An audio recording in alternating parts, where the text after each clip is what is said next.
WOKB for 52 years, the longest running, strongest signal in inspiration and gospel with 10,000 watts of power.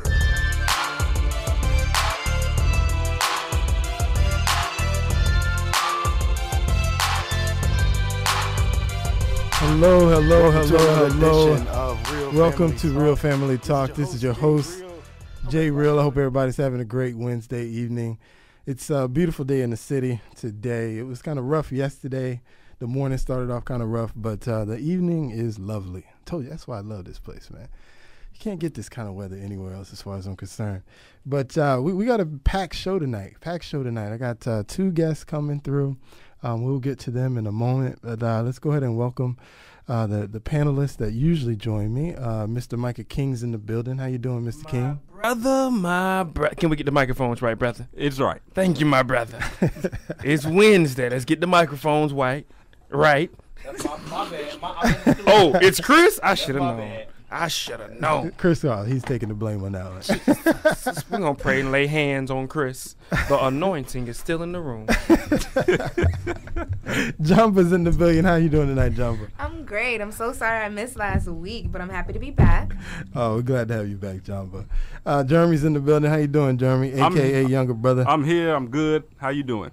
All right, sir. Doing all right. No complaints today. No complaints. And our first guest is also with us. Her name is Andrea Clemens. How you doing tonight, Andrea? I'm great. I'm so excited to be here. Yes, Andrea has a book that she's written. She's going to talk to us about that book in a moment. But before we get there, there's a story that I was reading online last night that threw me for a loop. Out in Houston, they passed an amendment in their city that was basically outlawing any kind of discrimination against gender, sexual preference, or anything like that. And so what the Houston mayor has done, who just so happens to be a lesbian, is she has subpoenaed the sermons of pastors in the city to basically gauge whether or not they are speaking against this particular amendment that was passed in the city, which is like unprecedented. Like really, the church, if you will, is being monitored to see if they're speaking against anything that the city doesn't like. That blew my mind away. I just couldn't believe that they would go so far to subpoena pastors' sermons to check to see if they were saying things that they agreed with or not. And then you wonder, well, what's going to happen if they did say something that quote unquote was against this law that bars any kind of discrimination against, whether or not your gender or your sexual preference or, any kind of discrimination whatsoever. You want to say something, Jeremy? Is that legal? Apparently. Because the hoopla is the fact that there are people pushing against this ordinance. They're trying to push back against the ordinance. They're signing petitions, and it's going to eventually come up towards the judge, and the judge is going to have to make a decision on whether or not the ordinance stand. But this is the city's pushback. They're checking the religious community, checking the pastors, if you will, to see if they are speaking anything negatively that might impact, I suppose, this particular amendment. I mean, to me, it almost seems like, well, I guess it's maybe not illegal to see if they are, but I guess if you punish them, that would be illegal. I mean, it's still free speech, right? I mean, you don't have to agree with every law or ordinance that comes down the pipeline, do you? I don't think it'd probably be a punishment, but I think it'd be some type of regulations. You would get in some type of issues that you normally wouldn't have to deal with, and that's probably what's going on. But that I still feel that's why you got to get that power. Once you get in that seat, you have the certain type of power, and now she's in the seat and she's actually, flexing some muscles a little bit. I'm telling you, they have a lot of power now. And that's just a little bit that's shown, like, hey, y'all, we started from the bottom and people was talking about them. And now they in political seats and they can make these type of moves. Like, say something about some homosexuality if you want to. Just say it. We dare you to. And it's like, really? Wow. When did it really turn to that in America? It's interesting. Like I said, it's unprecedented to subpoena the pastor's sermon, so you can check to see what he is or is not saying to his congregation. You gonna say something, Jumbo? That's crazy. I really hope that they fight back and push back on that, because that just intertwines in too much of losing your freedom of speech, really. And it's not even that they have a lot of power. They have too much power. If that can pass, if something like that can happen, I hope the people band together and try to fight that as much as they can, at least. We'll see. I hope nothing, really negative comes about it, because I think there's this freedom of speech, this freedom of religion, and so in your religion, you're welcome to believe whatever you want, whatever that is. So the idea that the government is going to potentially censor you or have some kind of pushback against you because of whatever your religious beliefs are, I don't know. That's a tricky slope, man. It's not tricky. It's planned. It's there. That's why they doing it already. It was tricky to get you in the office. Now that you're in the office, you doing it. They already monitoring if you say ISIS and things like that. So they're monitoring if you saying that. So now just type in this word too. So if the computer catch anything around that phrase, same thing, man. It's going there, dude. It's Bible times. Well, we'll see what happens, man. I'm gonna be watching out for that. I want to really see what they do or not do to those pastors, depending on what they find in the sermons, I guess, when they finish combing through all of the sermons. That's going to be interesting. Crazy. But the spirit might hit them. You better watch it. Keep on listening. Listen to each one of them. You better watch it. You catch the Holy Ghost listening to those sermons. You get the right preacher. Oh, man. We'll see, man. We'll see what happens. I just find that really interesting. That's all I'll say about that. I'll move on, though. Like I said, I have my guest here, Andrea Clemens. She's written a book. She also has a Kickstarter campaign that she's going to be talking to us about. But let's first start with the book. So the book, we know, Andrea, is called Invisible Target. So tell us about a little bit about the book and the inspiration behind it as well. Sure. It's called Invisible Target, Breaking the Cycle of Educator Sexual Abuse. And I've addressed the topic of educator abuse because we have an epidemic on our hands. It's the recent statistics are that nearly 1 in 10 students will experience some form of sexual misconduct by a school employee by the time they're a senior in high school. That equals almost 4.5 million children. And we're hearing more stories on the news every week of a new teacher being arrested.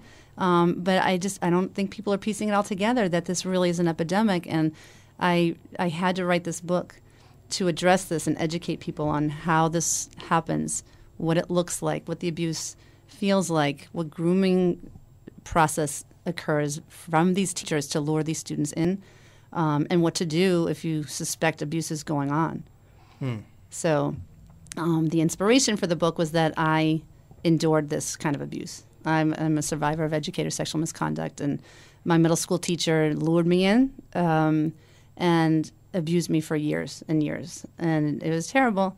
And I've titled it Invisible Target because a lot of times these teachers target a certain type of kid, and I was that type of kid. I was very lonely and depressed at the time that I met him, and very chaotic home life, didn't have a relationship with my father, and I really was looking for a father figure, and boom, he stepped in. Stepped in, took advantage. Absolutely, and so it was a pretty awful ordeal, obviously. And after I finally broke away from the teacher years later, after a lot of soul searching, a lot of different situations that went on, I decided to come forward and report the abuse to the school. And the school really didn't do anything. And then 8 months later, I got a call from the local police detective saying he was in custody. And, they wanted my assistance. And I said, well, I haven't even given a statement yet or anything. And they said, no, he's under arrest for statutory rape of 2 14-year-old girls. And this was years and years later. And it was devastating because every day now I grapple with the question of what if I'd come forward sooner? Could I have spared those 2 girls what they went through? And that's what fueled me to start speaking out about this. So for the last 10 years, I've been just doing a lot of public speaking and trainings and seminars and just trying to educate people wherever I can. But the reason I wrote the book is just to have a larger voice, to reach more people.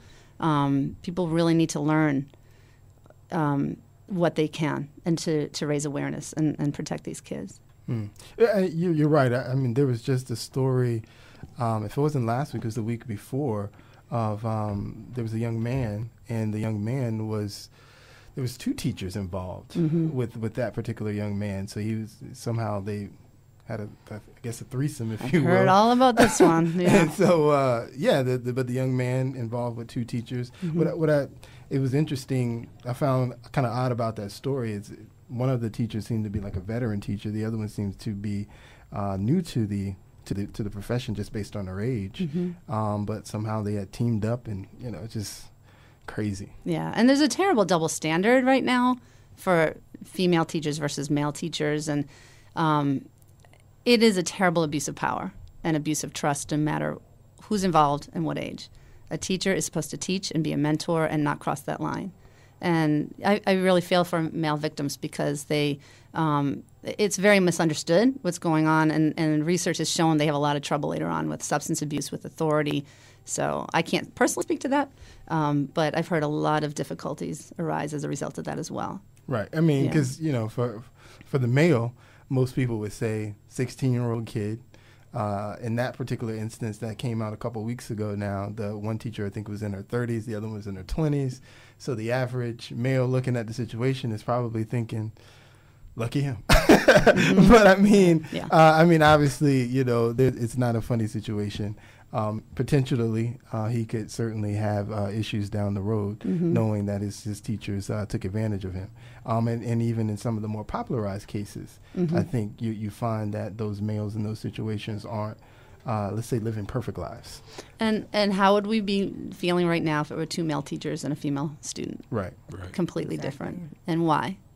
Because it's an abuse of power over someone who's at a vulnerable age who can't make adult decisions yet. Right. If he's 24, I have no say, no judgment. If he's a 16-year-old kid who's supposed to be learning from teachers, I have an issue with that. So what are we supposed to look out for? If we, because it's not something that you would look at a student and just automatically suspect something. Right. But what are some of the signs that we should look for? That's a great question, because a lot of people didn't know for a while that it was going on for me because he threatened me with silence. And you cannot tell anybody this. And I would have done anything to protect him back then because he had rescued me from all this misery. And so I felt like it was my duty. He threatened me that he would lose his job, he would go to jail, I would go to jail. He had me convinced I would, and that it was my job to protect him, that he would kill himself, and that'd be my fault. What do I want that on my shoulders? So it's very hard to tell from the student's perspective. We need to look at the teacher's behaviors and patterns, not just individual activities that a teacher might do, because there's so many wonderful teachers out there that go above and beyond to help our kids. And I'm so grateful for them. We have to look for patterns. And a lot of things from my experience and from all my research, they're very similar. They spend a lot of extra time alone with the students. I spent lunches with this teacher. I spent after school talking to him. He'd give me rides home. He took me to the movies. He took me to the amusement park, sometimes with other kids, sometimes alone. So he was above suspicion because this is who he was. He was the nice teacher who bought girls presents. You just want to be in his inner circle. Gift giving is a hallmark, red flag. He gave me lots of presents, a beautiful necklace, little crystals. I found out years later he was giving these presents to lots of girls, trying to groom lots of people to see who was going to stick, who he could manipulate the most. And a lot of times they're very popular teachers. They have accolades, they have awards. He never had any disciplinary actions against him. He was Teacher of the Year multiple times, and so many times I hear these stories in the news where people are shocked because they're like above suspicion that they've groomed their community. They've groomed the students' parents. We had him over for dinner. He was married, by the way. He and his wife were over to dinner. And this is during the... Right before it crossed over from this grooming period to crossing the line and abusing me sexually. And so he groomed my mom. He groomed the other teachers. He groomed the administrators. When he was caught with the other students, the newspaper articles that came out, it was all in the media at the time up in Massachusetts. And initially, the whole bend on the articles were that, a beloved teacher, 31-year veteran teacher with exemplary, record, has these two girls claiming that he did this, and everyone had nothing but wonderful things to say about him. And then when they realized I had come forward, they're like, oh, a third student has come forward. And what was troubling was when I came forward, everyone kind of named me. They said, all they heard was a third student, former student, they said, oh, it was Andrea, wasn't it? And the police would say, well, why do you know that? Well, he just spent so much time with her, but we didn't think that was happening because this was years and years ago, too. But he did that with a lot of people. So, again, it's just patterns of behavior that we have to look for, and time alone with these students is huge, and gift giving, and going to their students' games, and that he even came to my plays and my music concerts and things like that, and giving me rides home. My mother was a single mom working. I had plenty of free time on my hands, and there was a lot she didn't know. Interesting. Well, let's to kind of keep it moving. So those are some of the things that we should watch out for. What can we? I don't want to say. I don't know if learn is the best word to use, but what is it that as we're watching our children as parents, we're looking out for these things. I guess what is the next step if you maybe feel like some of these things are happening? What do you encourage parents to do as far as stepping in, and how do you get the administrators at the school to hear your story, Great and believe question. your story? Great question. The cops. Go with your gut. I say that to everybody. Go with your gut. If something feels off, it probably is. And be vocal, and don't worry if you're wrong. If you suspect for your own child or somebody else's, speak up. So many people in my case had kind of funny feelings, but they just didn't say anything because, well, it was Mr. Baker. He's not going to do anything. But if 16 people had come forward with all the same suspicions, they might have been able to notice a little bit more. Exactly. And the administrators, I had come forward 8 months prior to the police finding out. The school did nothing with that. They didn't call the police because it had been years later. They should have come forward. But because I had come forward, now when these two new girls, when this came up, they had something on file like, oh, wait a minute. There might be some validity to this. Right. Where he was claiming he was innocent. When he heard that I was, complying with the police and giving my statement, he did a plea bargain instead. And he served 1 year and 9 months for 6 counts of statutory rape. Wow. That was it. 2 14-year-old girls. And I write a lot about this in the book. It's not just a memoir. It's very much a memoir, but it's more because it wasn't enough for me to just share my story. People need to learn from it so that they can, exactly what you're asking. How do they protect their children? How do they address this with administration? At the end of every chapter, I have a little section called Consider This. And it's just designed with scenario-type questions to ask different populations, students and parents and teachers and administrators. Like for a student, what would you do if your best friend started hanging out with a popular teacher more than you? What would you do? What to an administrator? What if the teacher voted, most popular teacher, you started having complaints? Who do you approach first? Who do you call? When do you step in? For parents, what do you do if your child is hanging out more? Things like that. Every single chapter, based on the chapter I've written, I designed questions to just engage people in discussion because I think it's so important. What is the name of the book? It's Invisible Target, Breaking the Cycle of Educator Sexual Abuse. So it's part memoir, part how-to, Invisible Target? Yeah. And so that brings me to my Kickstarter campaign, right. Yes, which has been the ride of the century for me. It's overwhelming and amazing and exciting. I've decided to self-publish the book. It's not out yet. I've completed it, 8 years of work and sweat, finally done. But I've sent it out to a bunch of publishers, and it takes forever. I'm learning a lot of the side of publishing that I was not aware of. So I'm self-publishing, but self-publishing is much more expensive than I expected. So I turned to Kickstarter to help with this. Have you guys heard of Kickstarter before? Yep. Oh, you have? Okay. Mm-hmm. Well, in case anyone listening hasn't, I'm going to give a quick little lesson. Kickstarter is a crowdfunding platform where if you have a project such as my book and you want to try and raise funds, people can make a pledge to receive a reward to help raise funds for it. So I loved it because it wasn't asking for donations. I don't know if I could have done this asking for a donation. That is just such a tough thing. I could do that for somebody else, but not for myself. So I launched this about 3 weeks ago. It's a 30-day campaign, and I need to raise $10,000. That would cover the editor. I've gotten all these amazing professional people in place. So I need professional editing, the layout, the cover, printing, shipping. All these fees add up to $10,000. And I just hope and a prayer, like, okay, I don't know how we can do this. Made a video, and it shows all these rewards that I would have people, if they pledged $15, they can get a PDF file of the, like a digital book. They can get an autographed copy of the book and a thank you in the book. For a certain reward, they can actually write one thing that I'll include in the book, like how do you keep your kids safe? How do you talk about abuse? Things like that. And the outpouring of support and love was insane. I am still overwhelmed. See, this I'm going to get emotional about. The other stuff I can talk with this, I cry. Because it's just, I didn't expect it. And I reached my goal in 12 days. Wow. Oh, wow. Yeah, insane. It was amazing. Yeah, and awesome. it's amazing because there's so much support. A lot of people have known what I've gone through, but there's a lot of people I've never met who are pledging because they want to get this book. So they want that book out there. And I have a week left. So I've hit this stretch goal. My first stretch goal, if I hit a certain amount, $11,500, which I reached, now I can donate $1,000 worth of books to these two organizations that I work with. Sesame, which is Stop Educator Sexual Abuse, Misconduct, and Exploitation, and Kids Safe, which is in South Florida, and they do education and trainings with kids to keep them safe. So if I hit $13,000, I think I need $937 left. I have found an amazing screenwriter who's going to write the screenplay for the book. Wow. Oh, Yeah, wow. I know. Yeah. So she's incredible. She's Carol Benanti Nolan, and she placed in the top 10 of Final Drafts International Screenwriting Competition out of 3,500 scripts. She's amazing and passionate and just full of heart. So I need 936. And then the nice thing is anyone who pledged $15 or more will get a copy of the screenplay.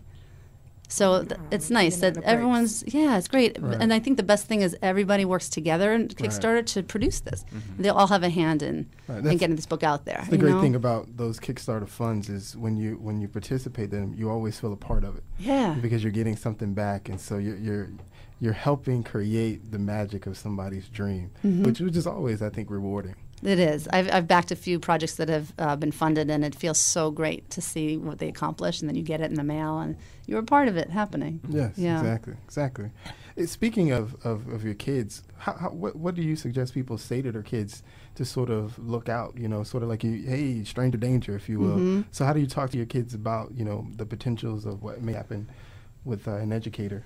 I have so many things to say. Overstepping his bounds. The first thing that you brought up that is actually interesting is we all kind of grew up hearing a little bit about stranger danger, and what we've learned is it's so not the majority of cases. 90% of the time when someone's abused, it's by somebody that they know. Right. And so that's what's so tricky to teach kids, because you're taught to respect your teacher and trust them and listen and obey.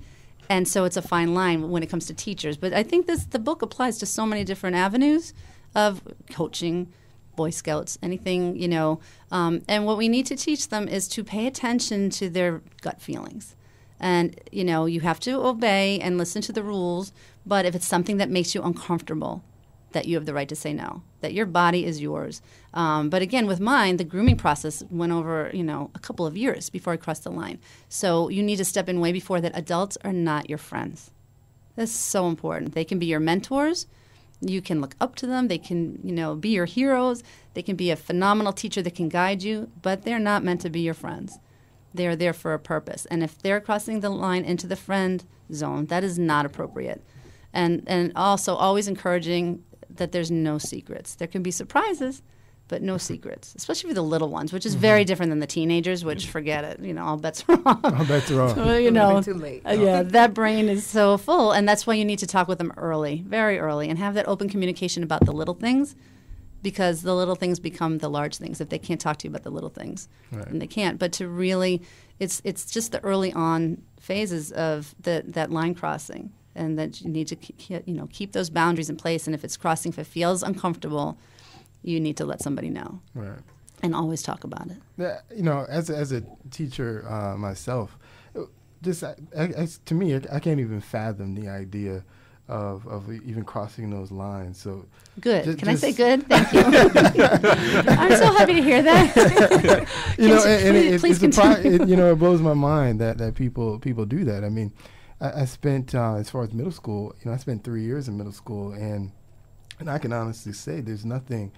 They're middle school students. If you have a middle schooler, you know exactly what I'm talking about. There's nothing, there's nothing about them that, brings them in that wants to, want to make your quote unquote friend, if you will. Right. You just want to, guide them, which is what, you're there to do. You try and guide them away from the pitfalls that their friends are bringing them into, and the pitfalls that they'll just experience in life. And so, again, as a teacher myself, it just blows me away. But I'm glad there's people like Andrea and these organizations that are out there to really educate, the adults. Because as a parent myself, and like I said, a teacher, I still don't even realize those, those things go on, but you don't have that education to be able to really bring a kid away from that or talk to a kid about that. And so it's good to have yourself and organizations out there to kind of help guide us into how we have these conversations and what to look out for. Because like I said, even as a teacher, I really wouldn't know, what am I looking out for to see that maybe there's another, teacher that might be a coworker that may be doing these things to the kids. What should I look out for to watch out and hopefully protect a child from going through that? Yeah, and it's very hard to even imagine another teacher doing something that would harm a child, because most teachers have wonderful intentions. And one thing to always remind people is someone who's a predator will find a job where they have access to children. Which makes sense, but you don't look at it like that. But you can't see it that way. It's very difficult, especially if it's a peer and you think he's or she's a great person. And even that's why just raising awareness is huge. Yeah, and the idea of speaking out, and if you have that gut feeling that something isn't right, I think that's very, very important, because, I watch Lifetime. And every time I say that, people kind of look at me, but I'm like, it comes from real life situations, which I completely agree with and I believe. But a lot of the situations, people just don't have that.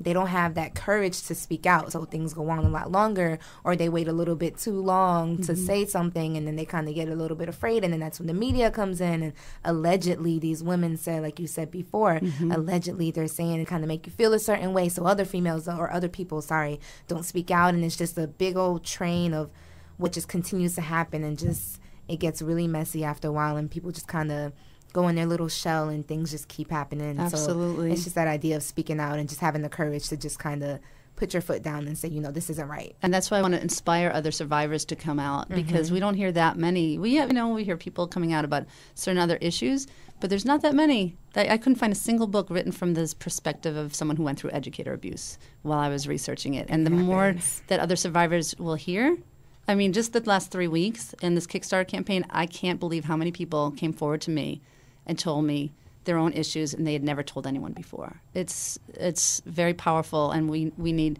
to support each other. And I that's my mission, is to just get other people to feel safe. And my big message for anyone who's gone through abuse issues and they're holding on to it is not their shame. It's not their secret. It's the other person. And when you can release the shame, it's amazing. Anything's possible. That's awesome. Let people know how they can reach out to you, Andrea. Sure. My website is andreaspeaksout.com. And there's a contact form at the end of that, one of the last pages, or if they need me to come speak anywhere, or just they have a question or comment. I get a lot of interesting emails. So andreaspeaksout.com. And the Kickstarter campaign, if anyone's interested, there's 7 days left. And it's kickstarter.com, and you can search Invisible Target. Or it's all over my website. It's on your website. We also posted a link on our Facebook page, Real Family Talk. Oh, thank you. We tweeted it out as well. If you go to Younger Brother, you can find it there. You can find it at Real Family Talk as well. So thank you search very us much. out, search Andrea Speaks Out, and you'll get find the link, or go to Kickstarter to find Invisible Target, like she said, and donate to this cause. It's certainly... We can pledge. You can order the book. There we go. Pledge to this cause. Yeah, thank you. Pledge to this cause. It's certainly needed. Like you said, it's happening more and more. That it's one of the good things when it comes to social media, because when you have these types of issues where before, you felt alone because there was nobody you can express it to. Obviously, people are always going to have some doubts about you, but with social media, you can immediately put it out there, and within seconds, millions of people recognize that there's a story, there's this child, there's this going on, and can follow up on it, comment on it, whatever, but bring attention to it essentially. And hopefully, I don't know if we can ever put a stop to it, but certainly, reduce it as much as possible would be the goal. But yeah, thank you, Andrea. You're welcome. Any other comments you want to leave with the people? I think I made all Or my leave points. with us, I should say. I appreciate you having the issue, having me on the show, because this isn't always the easiest topic for some people to cover. I've had a lot of resistance from school systems not wanting me to talk about it. Very afraid of it's like a Pandora's box, which is sad because they could be so proactive.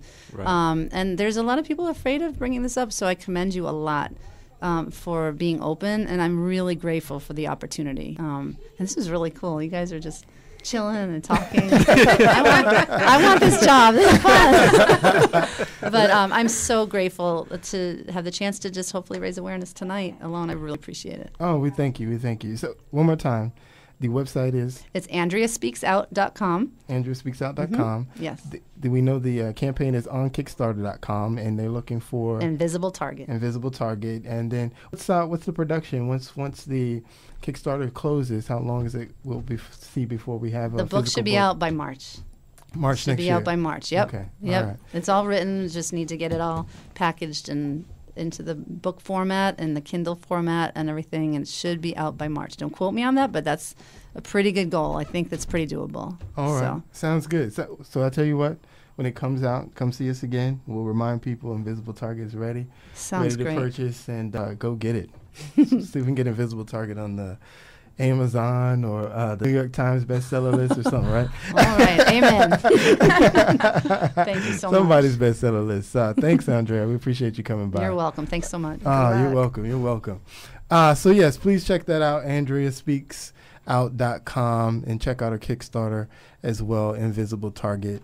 And like she gave you a lot of pointers. The book's coming out, so make sure you pledge at the Kickstarter, and then you can get a copy of the book, or wait till it comes out and buy a direct copy directly.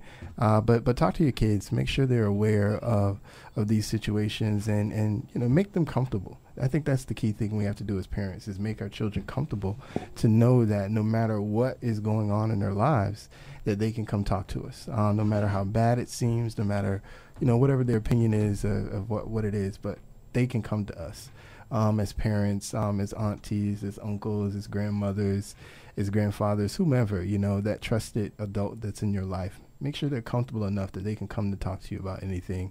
And hopefully, maybe even if the initial gesture is made, hopefully because they came and talked to you, you can stop it from going any further. So we appreciate it, Andrea, for coming by. And we'll definitely, like I told you, definitely see you again when the book's back out, or when officially out, I should say, to remind people that it is out there. So we'll keep it moving here. I expect a call soon, but when I get the call, I'll get the call. One of the things that we've been doing on a weekly basis is advocating to remind people to vote on November 4th. Vote on November 4th. I'll say it one more time. Vote on November 4th for the election, for whomever you like.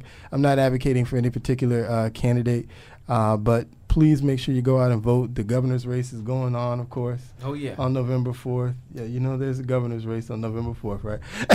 Gotta choose. You got to choose. Rick Scott. Chris, do you want Charlie Crist? Do you want Rick Scott? There's an independent candidate, Adrian Wiley. Do you want him to be your next governor? Ooh. Adrian Wiley is his name. I didn't see him at the debate. He's not at the debate. He's independent. That's and who I want. most independents don't make it to the national debate. I want him. What's his name again? Adrian Wiley. Adrian Wiley. Oh, okay. So you got a choice you got to make for governor. There's all kinds of congressional seats that are open that you can vote on as well, depending on the district you're in, as well as a lot of county seats are available, school board seats. You got to go and make decisions on that. So all that is happening again on November 4th. Please go out and vote. One of the things that we've been talking about is the lack of voter turnout that occurred during the primaries.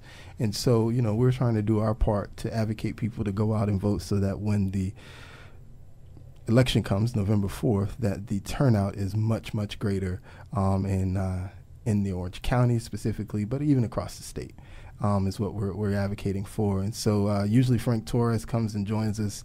I expect him to call us and give us a word any moment here. But we will hear from him soon. I just got the text I was looking for, so we'll hear from him soon. In the meantime, though, one of the other things we wanted to advocate for as well, and I'm going to throw you to you, Mr. King, if you will, is a nonprofit seminar happening. Will you give us some information on that, sir?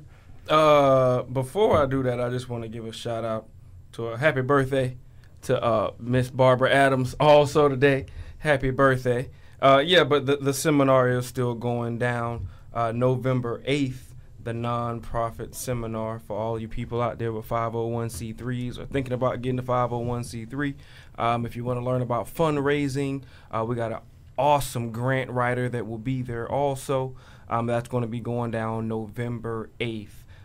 So, check us out at the bjadams.org is the website if you want to get any information about that. B as in Bob, bjadams.org. And, hit us up on Facebook also if you want any more information about that. All right, sir. What was the website one more time? bjadams.org. You can get any information from bjadams.org. bjadams.org. All right, we got it, man. Nonprofit seminar. Yeah, but it's more than nonprofit. See, that's the thing about when you say nonprofit seminar, people just kind of put it in one box of just nonprofits. But it's also fundraising that we spoken about, and definitely the main thing is going to be grant writing, because a lot of people are trying to get some grants and don't know how. I don't know how, so don't ask me. But at the seminar, they will be teaching you how to get grants, little loopholes that we like to learn. And so that's what's going down at Valencia West Campus, November 8th, 10 a.m. All right. Thank you, sir. So we'll be looking out for that as well. November 8th, right? Yes, November 8th. November 8th, okay. Frank, I hear I got you on the phone, sir, yes? Yeah, I'm here, and it's been a wild night in the Florida political scene, especially right here in Orlando. A lot to talk about. Go ahead. Let's jump right in. Tonight was the second governor debate, I should say. So let's get right there. What should we take away from that tonight? Well, what we're going to take away is the first 10 minutes of the debate. What happened was the debate was all set to go. Charlie Crist walked out on stage, and then there was some hesitation among the moderators and the organizers of the debate. There was a real unrest, an uncomfortable feeling. And they said that the governor was not ready to come out on stage yet. And at first, there were a lot of concerns that maybe that something had happened to the governor. Maybe there was security issues involved. Maybe something as far as health concerns were concerned. But as the minutes went by, there were 2 or 3 of them, it was later discovered that Governor Scott would not join Charlie Crist on stage. Charlie Crist had a fan underneath his podium. And anybody that knows Charlie Crist knows that he takes that fan everywhere he goes. And so that led to some moaning and groaning from some of the people in attendance, and social media went absolutely nuts. So the governor's debate was held up because of a fan underneath the podium. You're absolutely correct. That's why it was held up underneath a fan, underneath the podium that Charlie Crist takes everywhere. You try to think what the reasoning was behind the governor's campaign for not coming out on stage on time and engaging Charlie Crist on time because of the fan. Maybe they were trying to throw him off because they knew he took it everywhere. Maybe they genuinely felt it was a violation of the rules.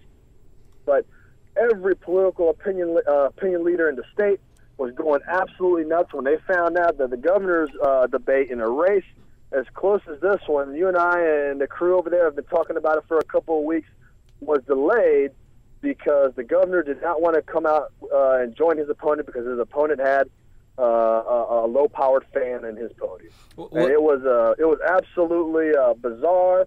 Some would find it humorous, but definitely something we will not forget anytime soon. Did he want a fan also, or was the fan too powerful that he was getting cold, or did he even speak about why the fan was an issue? Well, there are a couple of rumors out there that saying that that the fan was technically an electronic device. Now, electric, I don't know where the disconnect there was. some people thought, you see, what happened 4 years ago was Governor Scott's opponent, Alex Sink, used a cell phone during the debate. And she got some messages from her aides during that event. And some thought maybe that Rick Scott's people technically thought that gave his opponent an unfair disadvantage. So he didn't want to come out there and join Charlie Crist until it was addressed. Ultimately, he folded, and he had to go out there anyways, and it just looked really bad. It was a mess. Now, I was listening to the debate on the radio, and some of the commentary after. They said there's also a story out there that suggested that there was some kind of initially, I guess, maybe the Charlie Crist campaign suggested that he wouldn't come if he couldn't have his fan. And so, they said that, I guess they got relayed back to Governor Scott's people, I should say, that he wasn't coming because he wasn't getting his fans. So as a result, before he decided to actually come out, that was the message that Scott had. So he sent out his message that he wasn't coming. And then, of course, that scenario changed once he showed up on stage. But at the end of the day, it's foolish that a fan would hold up. I believe they say it took up the first 7 to 10 minutes of the debate deciding whether or not they were going to come out over Charlie Crist fan. Yeah, and this is all. The rest of the debate was actually very good. They talked a lot about. They had some really good exchanges over the utility companies raising rates on residents. They talked about stand your ground. They talked about education, and they had some really good exchanges. But tomorrow morning, all everybody's going to be talking about is this fan and the reactions that came from it, and it's going to be a meme. You're going to see this cable television. And it's unfortunate, or maybe not so unfortunate if you're in the media like you and I, that this occurred, because it is a distraction, and it does take away from the real issues behind the campaign. So let's talk about some of those issues, Frank. What should we learn, or is there anything to learn, aside from the fan, from the actual debate? Did they introduce something that we can take away to kind of help us make a decision as to whether we should vote for Governor Crist or Governor Rick Scott? Former Governor Crist, I should say. Yeah, absolutely. Well, as far as their views changed and their stances on the issues, there wasn't much movement on that front. Republicans will still side with the governor. Democrats will still go with the former Republican and now Democratic candidate Charlie Crist. They asked a couple of issues on same-sex marriage. Charlie Crist supporting it, the governor against it. Private schools versus public schools. The governor preferring parent choice. Charlie Crist, preferring siding with public schools. Stand your ground. Charlie Crist saying it should be repealed. Governor Scott saying that the bill was fine the way it was, although he'd be open to discussion. And of course, they refer to the Trayvon Martin case right out here in Central Florida and Stanford by name. And so while the views didn't really change, there were a couple of important issues discussed, and they took some jabs at each other. They were a little bit snippy with each other at times during the debate, and that whole scenario in the beginning certainly didn't help. Right. Yeah, that's the thing that I keep trying to take away from this. Nobody's moving on anything that you didn't already know. That yes, sir. Everything that they've said so far, we knew 6 months ago. They haven't shocked us. They haven't provided. Neither candidate, from what I've seen anyway, hasn't provided a plan on. Everybody wants to increase jobs. Okay, that's great. How are you gonna do it?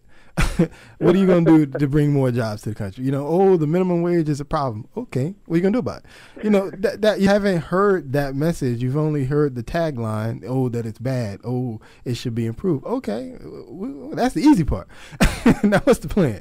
Yeah, absolutely right. And both of and the sad thing is both of these gentlemen now have the resources. Scott has the experience now to know, on some level anyway. Maybe you say he doesn't have a lot of experience. Well, that's debatable. But at least he has enough experience to understand and be able to develop a plan. You may not like his plan, but he has the information to be able to develop one. Same thing with former Governor Crist. He has the information to develop one, and it just is sad. These two men. I mean, this is not a race where you have the the neophyte, if you will, that is trying to go against the gorilla, if you will. You have two gentlemen who are well versed in exactly what plans, what exists, what's out there, but these also two gentlemen who will not commit to anything beyond the standard platform. You're right, and you know, there was some new polling that came out this week, or the late last part of last week, that both of these guys are very unpopular for the very reasons you just stated there. They don't have a really in-depth plan, and the negativity of the race has just worn down the electorate. They've worn down the voters. People are ready for this to be over, and they're going to end up voting for who they like, who they dislike the least. The person who they dislike the least will be the next governor of Florida. Yeah. And I hate that. I hate that. Mainly because I feel like Rick Scott's going to be that guy, but right. But you know, it's just unfortunate though that we can't talk about plans, you know, because the issues are the issues. I mean, you know, the gay marriage thing. Oh, he won't say that he supports gay marriage. He will. He supports. Okay, whatever. That's not doing a whole lot for our lives. You know what I'm saying? That's not going to improve our life in Florida. You know, and then at the end of the day, at the moment, it's in the hands of a court to decide whether or not it goes through or doesn't go through. So, what their opinions on them, who cares? It moves nothing. It solves nothing.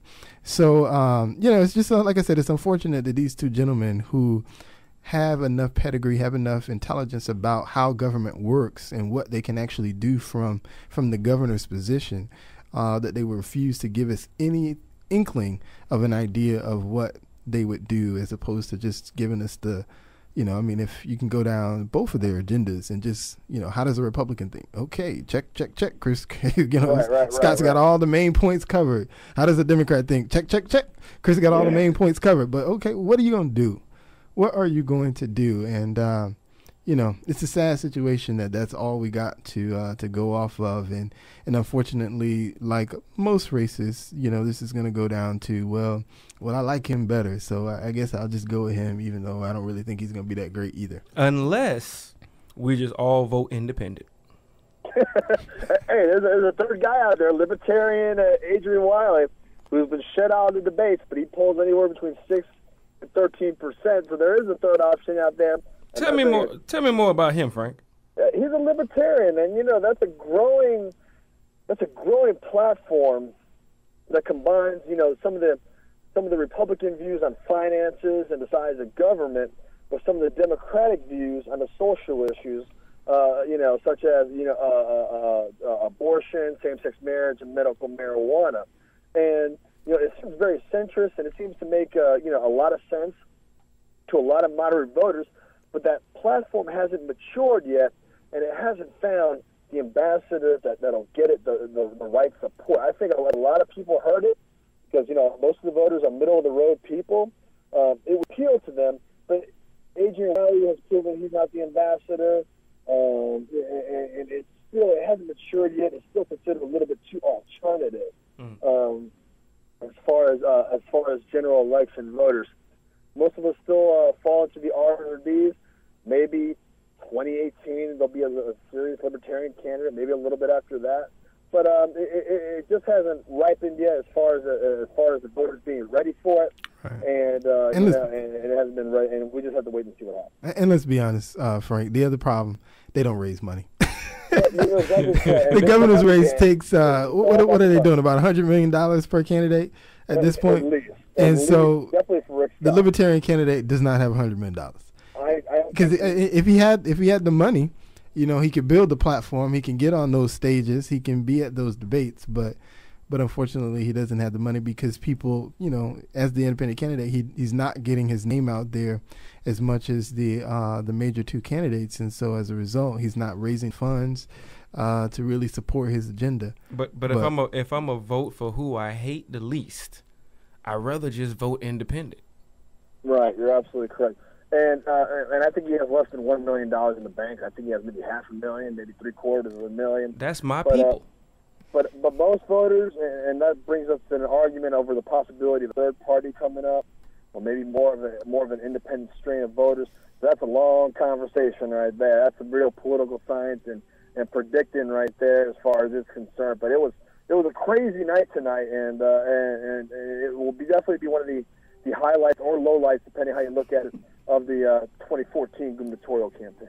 I know. I'm sure one place is going to be a highlight is that I'm sure if you tune in to SNL, Saturday Night Live this weekend, there will more than likely be a fan. How cool would that be? Yeah, Florida's already weird. You see all these other jokes coming out of here. We haven't been on SNL in a while. Throw Charlie Chris and Rick Scott up there and see what happens. I bet you they'll have their way with it. You'll probably see a big jet-powered fuel fan. Exactly. I can see it crystallizing in my mind, and I hope they go ahead and do that. I hope so too. That would be hilarious. Yeah. Very much. That would be hilarious if they decide to do that as a skit. All right. So, anything else we could take away from the debate tonight? What about the one thing I saw that I thought was certainly a lot of pandering on Rick Scott's part? You mentioned how he brought up the Trayvon Martin's parents, and for those that didn't watch, one of the things he did is he thanked Trayvon Martin's parents about 3 or 4 times for basically helping to advocate so that the situation that's happened in Ferguson at the moment didn't happen in Florida. So he thanked them for that. And then in his closing arguments, the other thing he did that I thought was a little, again, I gave him a side eye, if you will, is he actually closed part of his, in his closing speech, he spoke in Spanish.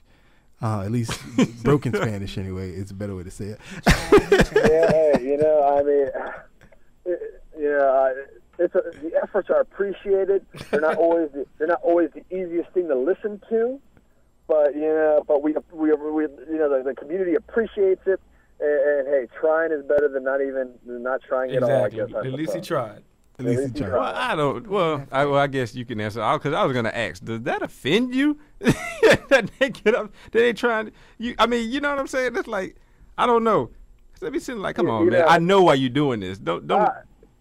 It doesn't bother me because it's my career. It's part of what I do. I'm kind of numb to it, but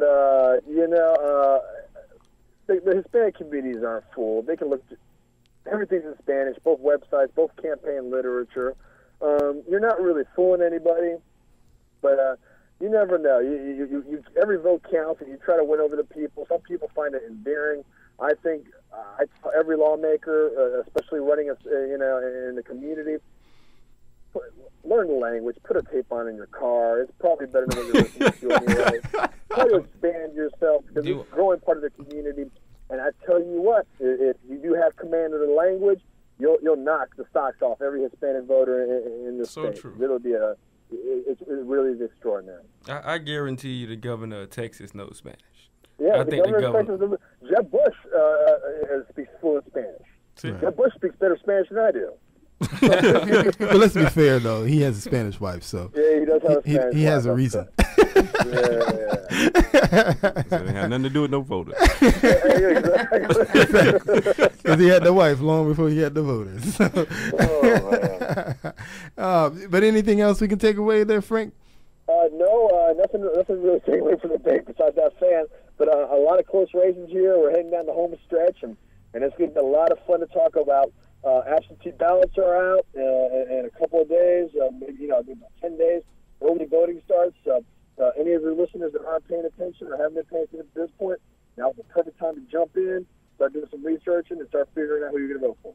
Right. And when did you say early voting starts? I'm not sure exactly what the dates are in each county, but they're going to be starting up soon. And it's my preferred way of voting. It just makes things so much easier to get in and out of there, usually in 15 minutes. Got it. All right, Frank, man, we appreciate you for calling, man. We will. We're going to talk about another race. We'll pick that up next week. So. And hopefully there'll be no fans, and I can be there in person with your great audience and the company of you fine men over there. All right, man. We appreciate it, Frank. Take care, sir. Thank you. Right. Bye-bye. Make sure you can follow Frank, too. Orlando-politics.com is the website, Orlando-politics.com. educatorsexualabuse.politics.com is where you can get all Frank's opinion. Like I said, we talked last week. Frank knows what's going on with Orlando politics. He writes tons and tons of different blogs about all the races that are going on locally here. So Orlando-politics.com. You can also find him on Twitter at Frank Torres Net, at Frank Torres Net. So we appreciate him for doing that. One last story I mentioned to you guys I wanted to discuss. Now, have you guys heard about the story of the pastor out of Alabama? His name is Juan McFarland. Juan McFarland is his name. So who is Juan McFarland? Juan McFarland, he's the pastor at a church in Alabama, if I remember right, a Shiloh Baptist missionary church. And so what Juan did, Pastor Juan did, is he was talking to his congregation about to have a sermon. And so over a series of a few weeks, he began to get some things off his chest, if you will, to the congregation. So he started with telling the congregation that he had contracted AIDS back in 2003, or the HIV virus back in 2003. And then he went on to say, as of 2008, he recognized that he had full-blown AIDS. So the virus had manifested itself, and it was moving on through his body.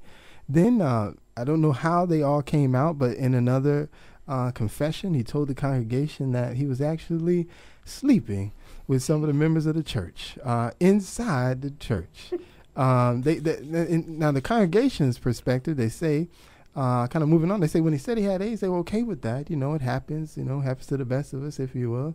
And so they were okay with that. But then he went on to talk about how he was sleeping with some of the members of the church inside the church, and that he knew he had AIDS at the time and still went on ahead and slept with some of the members of the church, potentially passing along the virus to these members.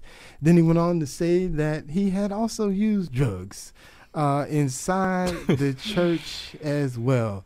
And then from there, he proceeded to tell them that, you remember some of those trips that I had, those church trips that y'all was sending me on? Well, some of that money was going to different things that I needed in my personal life. And so I wasn't really spending that money on the trips. Now, the pastor, just to give you a background, has been in place at that particular church since 1990. So he was very well respected in the church and the community. He even was on some of the boards of the Baptist church in the local area. And so for him to come out was a huge shock to the church. And, it's the one question says, we all understand forgiveness and everything. So what eventually happened with the church is, obviously after, the sex with the members, the drugs in the church, the using the church funds for his own personal use, they held a meeting, they voted him out. And then now kind of where we are in the story is he's pretty much refusing to step down as the pastor. He feels some type of way about the fact that he should still be pastor. And I ask you guys, what do you think? Should he still be pastor? Should the church, God says forgive, right?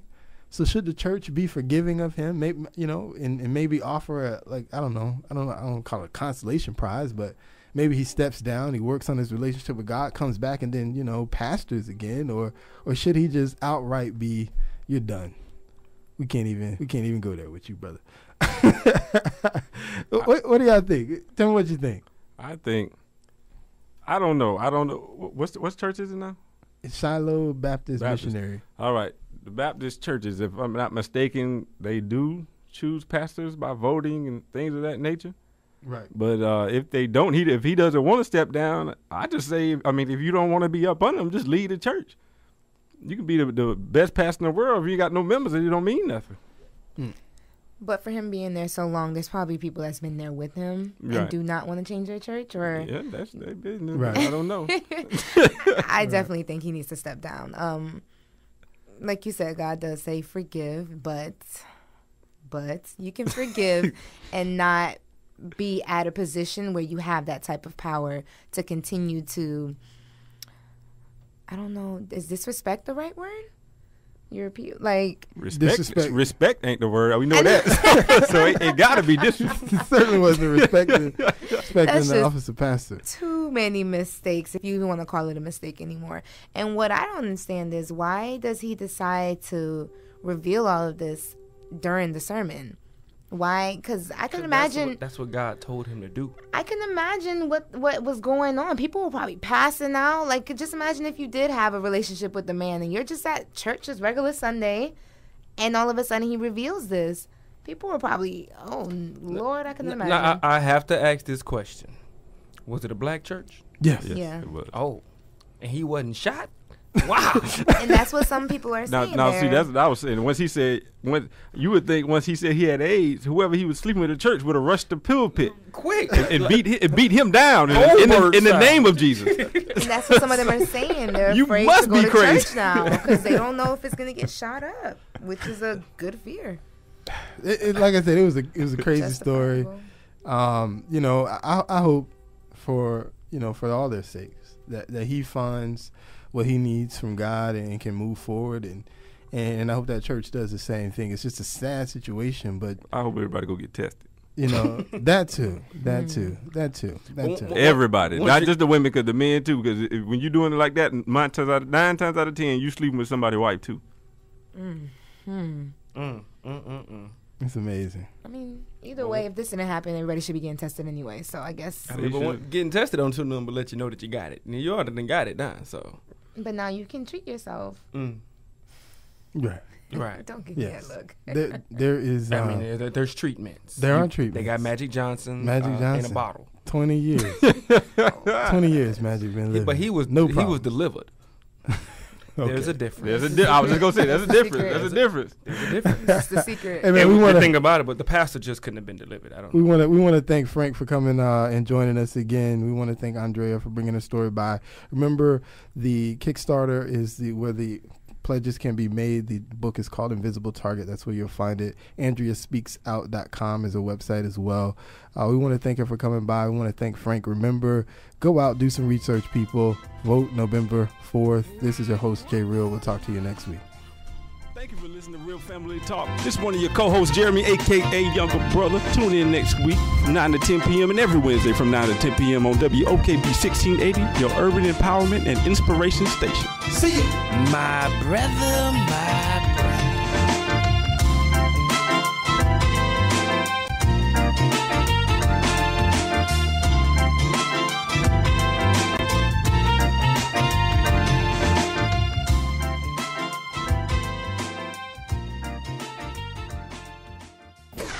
WOKB, Winter Garden, Orlando.